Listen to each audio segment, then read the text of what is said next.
주신 말씀 히브리서 3장 말씀입니다. 조금 분량이 많은데 1절부터 19절까지 말씀 같이 읽도록 하겠습니다. 시작. 그러므로 함께 하늘에 부르심을 받은 거룩한 형제들아, 우리가 믿는 도리의 사도이시며 대제사장이신 예수를 깊이 생각하라. 그는 자기를 세우신 이에게 신실하시기를 모세가 하나님의 온 집에서 한 것과 같이 하셨으니, 그는 모세보다 더욱 영광을 받을 만한 것이 마치 집 지은 자가 그 집보다 더욱 존귀함 같으니라. 집마다 지은 이가 있으니 만물을 지으신 이는 하나님이시라. 또한 모세는 정것을 증언하기 위하여 하나님의 온 집에서 종으로서 신실하였고, 그리스도는 하나님의 집을 맡은 아들로서 그와 같이 하셨으니, 우리가 소망의 확신과 자랑을 끝까지 굳게 잡고 있으면 우리는 그의 집이라. 그러므로 성령이 이르신 바와 같이 오늘 너희가 그의 음성을 듣거든 광야에서 시험하던 날에 거역하던 것 같이 너희 마음을 완고하게 하지 말라. 거기서 너희 10조가 나를 시험하여 증음하고 40년 동안 나의 행사를 보았느니라. 그러므로 내가 이 세대에게 노하여 이르기를 그들이 항상 마음이 미혹되어 내 길을 알지 못하는도다 하였고, 내가 노하여 맹세한 바와 같이 그들은 내 안식에 들어오지 못하리라 하였느니라. 형제들아, 너희는 삼가 혹 너희 중에 누가 믿지 아니하는 악한 마음을 품고 살아계신 하나님에게서 떨어질까 조심할 것이요, 오직 오늘이라 일컫는 동안에 매일 피차 권면하여 너희 중에 누구든지 죄의 유혹으로 완고하게 되지 않도록 하라. 우리가 시작할 때 확신한 것을 끝까지 견고히 잡고 있으면 그리스도와 함께 참여한 자가 되리라. 성경에 일렀으되 오늘 너희가 그의 음성을 듣거든 경노하시게 하던 것 같이 너희 마음을 완고하게 하지 말라 하였으니, 듣고 경노하게 하시던 자가 누구냐? 모세를 따라 애굽에서 나온 모든 사람이 아니냐? 또 하나님이 40년 동안 누구에게 노하셨느냐? 그들의 시체가 광야에 엎드러진 범죄한 자들에게가 아니냐? 또 하나님이 누구에게 맹세하사 그의 안식에 들어오지 못하리라 하셨느니는 곧 순종하지 아니하던 자들에게가 아니냐? 이러보건대 그들이 믿지 아니하므로 능히 들어가지 못한 것이라. 아멘. 아멘. 히브리서 기자는 예수님이 천사보다 못하다는 그런 주장을 앞에 일축했습니다. 오늘은 모세와 비교하는 사람들에 대해서 그렇게 말씀하십니다. 어떻게 모세와 비교가 되겠습니까? 그러나 모세는 하나님께서 그를 대면하여서 얼굴과 얼굴로 대면해서 얘기하던 사람이고, 그리고 그를 통해서 직접 말씀하셨기 때문에 모세는 이스라엘에서 다윗이 나오기 전까지는 정말 우상과 같은 존재였어요. 우리가 하나님께서 왜 모세를 가나안 땅에 들어가지 못하게 하셨는가? 그걸 묵상하면서 흔히 우리가 얻게 되는 결론은, 모세가 아마 이스라엘 백성 전체를 이끌고 가나안 땅까지 들어갔다면은 가나안에서 하나님보다 더 사람들의 주목을 받는 우상이 되었을 것입니다. 어쨌건 하나님께서는 그를 느보산에서 보게는 하셨지만 가나안 땅에 들어가지 못하게 하셨습니다. 그 모세가 끼친 영향은 얼마나 컸을까요? 종살이하던 430년간 노예로 살아가던 이스라엘 백성들을 200만이나 넘는 사람들을 광야로 이끌어서 어쨌건 가나안 땅 입구까지 인도했다는 것은 상상할 수 없는 리더십이죠. 그렇습니다. 하나님과 함께한 그의 리더십은 놀랍게도 이스라엘 백성 전체를 가나안 문턱까지 데리고 갔지만, 어쨌건 이스라엘 백성들에게는 고통스러운 시간이었던 것은 분명합니다. 사흘 길이면 가는 길입니다. 거기 뭐 여러분 성지순례 가보신 분 알겠지만은 출애굽에서 그냥 그 가나안 땅까지 가는 건 걸어서 사흘이면 족한 길이거든요. 근데 그 길을 40년간 헤맸다는 것입니다. 40년간 헤매게 된 배경이 신명기 14장에 기록이 되어 있습니다. 모세가 12명의 정탐꾼을 뽑았죠. 12지파에서 한 사람씩 청년들을 뽑아서 가나안 땅 정탐을 하게 했습니다. 갔다 와서 보고 대회가 열렸죠. 10명들은 땅을 치고 통곡하게 만들었습니다. 우린 다 죽었다는 거예요. 40일간 정탐을 마치고 와서 보고를 하는데 이스라엘 백성들에게 그야말로 절망적인 보고를 한 거예요. 오직 여호수아와 갈렙만이 정반대 보고를 합니다. 같은 땅을 보고 왔어요. 같은 곳을 다녀왔습니다. 근데 전혀 반대의 보고를 한다는 것이죠. 한 가지 진실을 보고도 우리는 정반대의 관점으로 해석할 수 있다는 것입니다. 근데 하나님께서 그 보고를 물끄러미 쳐다보고 계셨어요. 이스라엘 백성들이 10명의 보고를 듣고 나서 땅을 치고 통곡했습니다. 이제 다 죽었구나. 거기는 땅이 뭐 그렇긴 한데 우리보다 장신의 엄청 큰 안악 자손들이 있어서 철병기를 가지고 있고 우리같이 맨손으로 가서 그 땅을 어떻게 점령하냐는 것이죠. 그리고 객관적인 사실입니다. 키가 큰 것도 사실이고 우리가 없는 철병기를 가지고 있는 것도 사실이에요. 그래서 우리는 다 죽게 생겼다라고 리포트를 했더니 하나님께서 그걸 듣고 너희들 말이 내 귀에 들린 대로 내가 응답하겠다고 말씀하십니다. 그 다 죽게 생겼다니까 다 죽어라 그 얘기예요. 여호수아와 갈렙은 어떻게 보고를 했습니까? 동일한 현상을 보고 왔지만 그 땅은 젖과 꿀이 흐르는 땅이라는 거예요. 그리고 그 사람들 뭐 장신이긴 하고 키는 크지만 우리 밥이라고 말합니다. 동일한 장신을 보고 우리는 메뚜기와 같다고 말했던 보고와 정반대 보고를 하게 되는 것이죠. 저는 우리가 어떤 동일한 현상을 보고 어떤 관점을 가짐에 따라 내가 이런 해석을 하고 있는가 내 관점 자체를 한번 들여다보게 되기를 바랍니다. 우리는 늘 동일한 것을 보고 다닙니다. 그러나 난 내가 끼고 있는 안경에 따라서 내가 끼고 있는 안경의 색깔에 따라서 전혀 다르게 보고 있다는 것을 늘 유념해야 하는 것이죠. 왜 말씀을 봅니까? 왜 우리가 성경의 기준을 삼고자 합니까? 성경이 보고자 하는 렌즈는 우리가 끼고 있는 렌즈와 달라요. 그래서 우리가 날마다 성경 말씀으로 우리 렌즈를 갈아 끼우자는 것이고 우리 눈에 이렇게 갇혀 있는 비늘을 벗기자는 것이고 제가 끼고 있는 안경의 색깔을 바꾸자는 것입니다. 오늘 이 히브리서 기자가 모세와 비교하는 사람들에 대해서 일단 처음에 제동을 겁니다. 그런 모세는 그러나 아무리 했지만 하나님의 집을 짓는 종이었을 뿐이고 예수님은 하나님의 집을 건축하는 건축자에 해당하는데 어떻게 건축자와 건축되는 건물을 비교하느냐 그런 얘기죠. 그 이후에 시편 95편을 인용하면서 이제 다시 한번 우리들에게 믿음의 기준을 말씀해 주고 계신 것입니다. 오늘 한번 앞에 1절 말씀을 한번 더 읽어볼까요? 시작. 그러므로 함께 하늘에 부르심을 받은 거룩한 형제들아 우리가 믿는 도리의 사도이시며 대제사장이신 예수를 깊이 생각하라. 우리의 신앙은 우리의 영적인 여행은 목적지에서 출발하는 것입니다. 모든 여행은 목적지를 향하는 것이지만 우리가 크리스찬이 된다는 것은 목적지에서 출발하는 것입니다. 우리는 이미 목적지에 도달한 사람이에요. 왜냐하면 예수님이 고울이고 예수님이 목적지이기 때문입니다. 그래서 예수님이 우리에게 부탁하는 사람들 데리고 동반길을 떠나는 거예요. 우리는 이미 목적지에 이런 경험이 있기 때문에 방황하는 사람들, 길을 잃은 사람들에게 우리는 예수님이 길임을 가르쳐주는 동반자일 뿐입니다.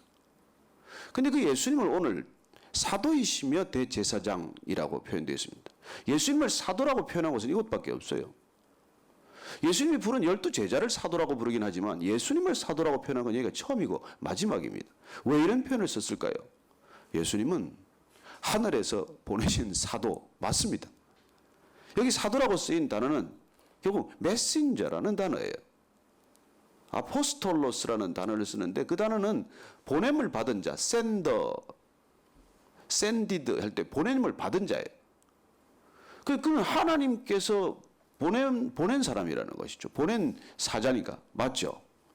그래서 하나님의 메시지를 가지고 왔다는 것입니다. 두 번째 대제사장이란 대제사장의 역할은 무엇일까요? 속죄하는 역할이에요. 대제사장의 한 가지 미션은 이 회중들의 백성들의 죄를 대신 용서받는 것이죠. 그래서 대속죄일날 성전에 지성소에 들어가서 그 죄 사함을 받고 나오는 것입니다. 예수님께서 하신 역할을 이렇게 두 가지로 표현할 수 있다는 것입니다.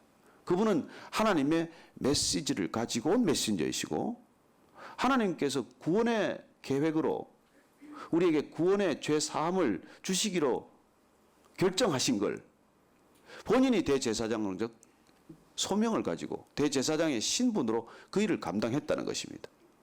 그 예수님을 깊이 생각하는 것이 우리 신앙이라는 것이죠. 우리는 처음부터 끝까지 예수님 생각하는 것이 우리 신앙의 전부고 여행의 전부라는 것입니다. 오늘 이 말씀 한번 정말 깊이 생각하게 되시길 바랍니다. 예수님을 깊이 생각하라는 말씀을 깊이 생각하게 되길 바랍니다. 예수님을 깊이 묵상하라는 이 말씀을 묵상하게 되길 바랍니다. 예수님 묵상하는 게 우리 여행에서 가장 필요한 출발점이니까요. 여행 가는 데는 여러분 저도 여행을 너무 좋아해가지고 젊어서 다니는 걸 정말 좋아했는데 하여튼 집만 나가면 저는 제 세상 같은 그런 기분이었어요. 그렇게 돌아다니다가 사고도 많이 당하고 죽을 뻔한 고비도 많이 겪었습니다만 그러나 그 여행의 모든 여행의 끝은 집으로 돌아오는 거예요. 돌아올 집이 없다면 방황으로 끝나겠죠. 그래서 모든 여행은 집으로 돌아오는 것이 우리의 목적인데 우리는 이미 집을 찾은 사람들이에요. 돌아갈 본향을 아는 사람들입니다. 우리의 방황은 끝났어요. 얼마나 좋습니까? 그래서 우리는 집 잃은 사람들 찾아 나선 사람들이에요. 예수님께서 우리에게 집 잃은 사람들 이렇게 자꾸 쳐다보라고 말합니다. 희어져서 한번 눈을 들어보아라. 희어져 추수할 들녘을 바라보라. 그리고 추수할 일꾼을 보내달라. 그렇게 말씀하십니다. 저는 여러분들이 눈만 들면 방황하고 있는 영혼들이 눈에 보이게 되기를 바랍니다. 우리가 본향에 돌아왔기 때문에 아버지 집에 돌아왔기 때문에 그 아버지 집 소개하는 것이죠. 여행의 제일 중요한 것은 안내자고 동반자입니다. 서울서 부산까지 가는 가장 빠른 길이 어떤 길이라고요? 사랑하는 사람하고 가는 길. 사랑하는 사람하고 내가 좋아하는 사람하고 가면 제일 짧아진다는 거니까 여러분들이 누군가 길 잃은 사람에게 동반자가 되어주셔서 그 여행이 아름답고 그리고 시간 가는 줄 모르는 여행 되기를 바랍니다. 그래서 오늘 그 얘기를 쭉 하다가 이제 이 7절 이하를 보면은 시편 95편을 다시 그대로 인용을 하고 있어요. 오늘 너희가 그의 음성을 듣거든 광야에서 시험하던 날에 거역하던 것 같이 너희 마음을 완고하게 하지 말라. 거기서 너희 열조가 나를 시험하여 증음하고 40년 동안 나의 행사를 보았느니라. 그러므로 내가 이 세대에 노하게 이르기를 그들이 항상 마음이 미혹되어 내 길을 알지 못하는도다 하였고 내가 노하여 맹세한 바와 같이 그들은 내 안식에 들어오지 못하리라 하였다 하였느니라. 왜 이 시편을 여기서 인용하고 있겠습니까? 민수기 사건은 이 사건보다도 무려 1500년 전 사건이지만 그러나 동일하게 이 사건은 유효한 사건이라는 것입니다. 우리는 성경의 기록들을 오늘날 동일하게 우리의 경험과 우리의 사건으로 우리가 겪어내는 것입니다.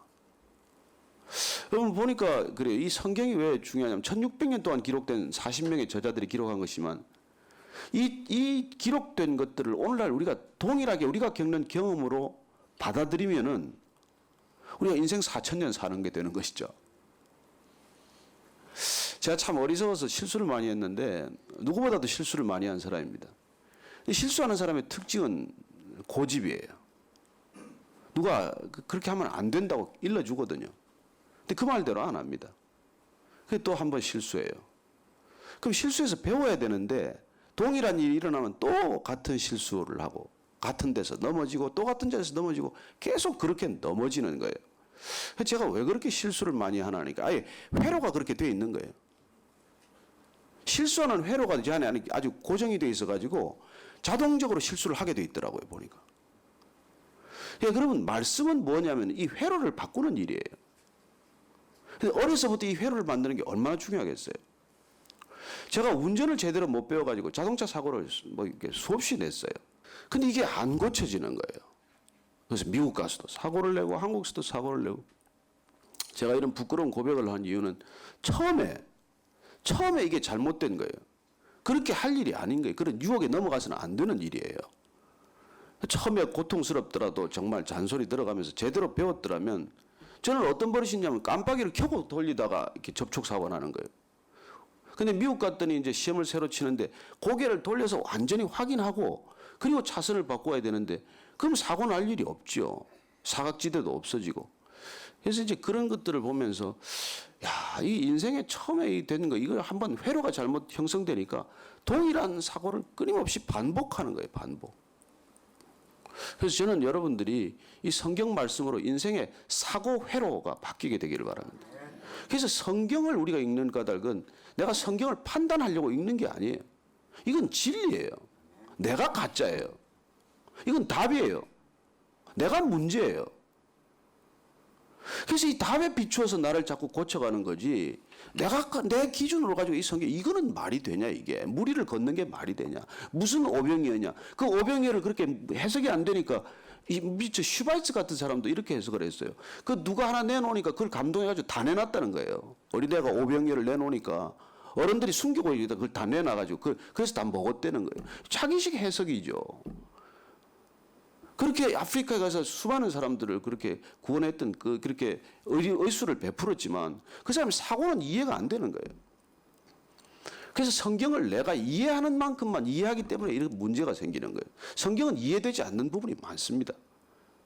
여러분 인생은 이해되는 일은 우리를 성장하게 만들어요. 그러나 이해되지 않는 일은 우리를 성숙하게 만듭니다. 그래서 여러분들이 이해되지 않는 일을 만나면 그냥 순종하라는 거예요. 그게 성경의 말씀입니다. 하나님의 길과 사람의 길은 달라서 사람의 길과 사람의 생각으로는 이해할 수 없다는 거예요. 저는 제가 이 길을 가는 걸 죽어도 이해를 못 하겠어요. 왜 이러고 살아야 되는지. 그러나 그냥 하나님께서 이게 네한테 최선이다. 내가 내 인생에 대해서 생각하는 최선이 아니라 하나님이 내 인생에 대해서 생각하는 최선이 이 길이기 때문에 제가 따라가는 겁니다. 제가 생각하는 최선은 아니에요.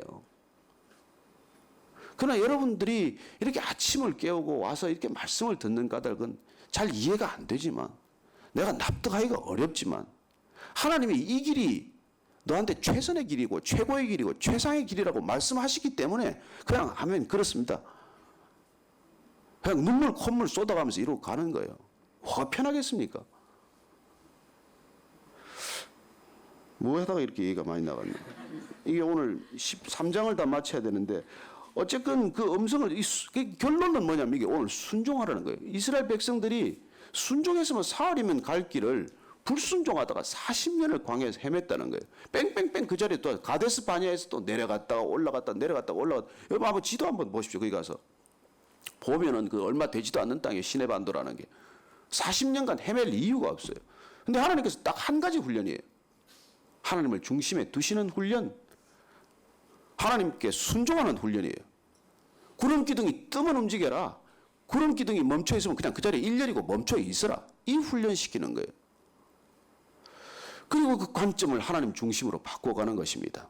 네가 보기에는 불가능이지만 하나님께 불가능한 게 어디 있냐? 여호와의 팔이 짧아 구원하지 못하겠느냐? 내가 팔이 짧아 너희들 그 고기 하나 못 먹이겠냐? 그런 말씀을 하시지 않습니까? 그래서 우리가 믿지 않는 마음을 그런 걸 악한 마음을 품고 살아가신 하나님께 조심하라는 거예요. 12절 말씀 보시면 형제들아 너희는 삼가 혹 너희 중에 누가 믿지 아니하는 악한 마음을 품고 살아계신 하나님에게서 떨어질까 조심하라. 그리고 우리끼리 모여서 뭐합니까? 오직 오늘이라 일컫는 동안에 매일 피차 권면하여 너희 중에 누구든지 죄의 유혹으로 완고하게 되지 않도록 하라. 우리가 모여서 이거 뭐 하는 겁니까 지금?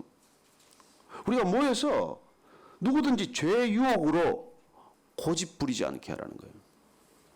여러분 고집은 죄의 아주 이렇게 전형적인 증상입니다. 죄인들의 특징이 고집이에요. 내가 고집을 꺾나 봐라. 내가 마음을 바꾸나 봐라. 내가 바뀌나 봐라. 그게 완고함이죠. 근데 그게 모여서 우리가 매일 피차 권면하는 것이죠. 너 고집 부리지 마라. 너 네가 답이 아니다. 너 가는 길이 꼭 옳은 길이 아니다. 그리고 우리가 성경을 펼 때는 우리가 철저히 죄인이라는 태도를 가지고 읽어야 됩니다. 주님, 저는 정말로 가망성이 없는 사람입니다. 오늘 제가 다시 주님 앞에 다시 무릎 꿇는 까닭은 정말 주님 말씀 제가 듣지 않으면 저는 가망이 없는 사람입니다. 그래서 성경에 일렀을 때 오늘 다시 또 95편 7절 이하 말씀인데 오늘 너희가 그의 음성을 듣거든 경노하시게 하던 것 같이 너희 마음을 완고하게 하지 말라. 계속 그 신명기 14장 말씀을 기억한 시편, 신명기 14장의 배경을 가진 시편 95편을 다시 여기서 인용하고 있는 것입니다. 그렇게 하나님을 경록해 했던 사람들이 누구냐? 애굽에서 나온 모든 사람들이 아니냐? 그 사람들 다 그렇게 빗나가 버리지 않았냐? 그래서 광야에서 다 죽지 않았느냐? 모세와 여호수아와 갈렙 이외에는 결국 광야에서 다 죽지 않았습니까? 출발지를 목전에 두고 바로 저 앞이 목적지인데 거기를 못 들어가고 40년 뺑뺑 돌다가 그 자리에서 다 죽었다는 거예요. 여러분, 우리 신앙이 잘 출발했지만, 잘 출애굽했지만 입 가나안 못하고 끝날 수 있다는 거예요. 순종하지 않으면 40년 동안 그러다가 끝나는 것, 광야 1세대 다 죽었다는 것이죠. 그래서 그의 안식에 들어오지 못하리라 하셨으니 순종하지 아니하던 자들에게 바로 그 말씀을 하신 것 아니냐. 그래서 19절 결론은 한번 읽을까요? 시작. 이러보건대 그들이 믿지 아니함으로 능히 들어가지 못한 것이라. 믿지 아니했기 때문에 믿음 없어서 믿음의 길을 탈락했다는 것입니다. 우리의 여행은 오직 믿음의 여행입니다. 우리의 믿음은 오직 예수님과의 여행입니다. 오직 우리의 여행은 예수님을 믿는 믿음으로만 완주되는 여행입니다. 여러분, 주위에 눈 두지 마십시오. 제가 정말 이렇게 말씀 전할 때 여러분들이 나를 쳐다보고 있으면 어떤 때는 조금 부끄러운 생각이 듭니다. 나를 왜 보나. 속속들이 알면 나같이 이렇게 참 못된 사람이 없는데, 어쨌건 여러분들이 말씀을 들으셔야 하고 말씀을 읽어야 하고 말씀이 나를 비추게 해야 합니다. 말씀에 비추면 나는 더러워서 꼴을 볼 수가 없어요. 내가 나를 보면 괜찮아요. 나이스해요. 괜찮은 사람 같아요. 그러나 말씀에 비추어 보면 나는 하나도 제대로 된 게 없는 사람이거든요. 그래서 오늘도 우리가 그 말씀에 비추어서 말씀에 순종하는 하루로 시작하게 되길 바랍니다. 오늘 여러분들이 말씀을 한번 묵상할 때, 그러면 주님, 제가 지금 주님께 불순종하고 있는 게 뭡니까? 그거 하나 좀 기억나게 해주세요. 그렇게 한번 기도를 했으면 좋겠어요. 제가 어느 날 그런 기도를 하다가 딱 기억나게 하는데 그걸 순종을 못 하겠는 거예요. 주님, 그건 안 됩니다. 그건 말이 안 되죠. 그건 주님, 내가 예수님 믿기 전인데 뭘 그걸 따집니까? 근데 그걸 회개하라는 거예요. 그걸 고집을 부렸더니 6개월 동안 기도가 막혀가지고 아무 기도가 안 되는 거예요. 기도 그냥 앉아 그냥 멍청하게 있기만 하지 절대 기도가 안 되는 거예요. 여러분, 주님이 여러분들께 딱 생각나게 하는 게 하나 있습니다. 그거 빨리 해결해야 됩니다. 그거 순종해야 됩니다. 그 불순종하다가 40년 이스라엘 광야를 전전했던 것과 꼭 마찬가지로 우리 신앙이 40년을 교회 다녀도 그렇게 뱅뱅 돌 수가 있다는 것이죠. 주님께서 오늘 저 한번 여러분들이 기도의 자리에 내놓으시고, 지금 내가 주님 불순종하는 게 뭡니까? 그렇게 여러분들한테 딱 한 가지 생각나게 하는 게 있거든. 오늘 아무리 힘들고 괴롭더라도 회개하시고 순종하게 되시길 바랍니다. 같이 한번 기도하겠습니다. 하나님 아버지,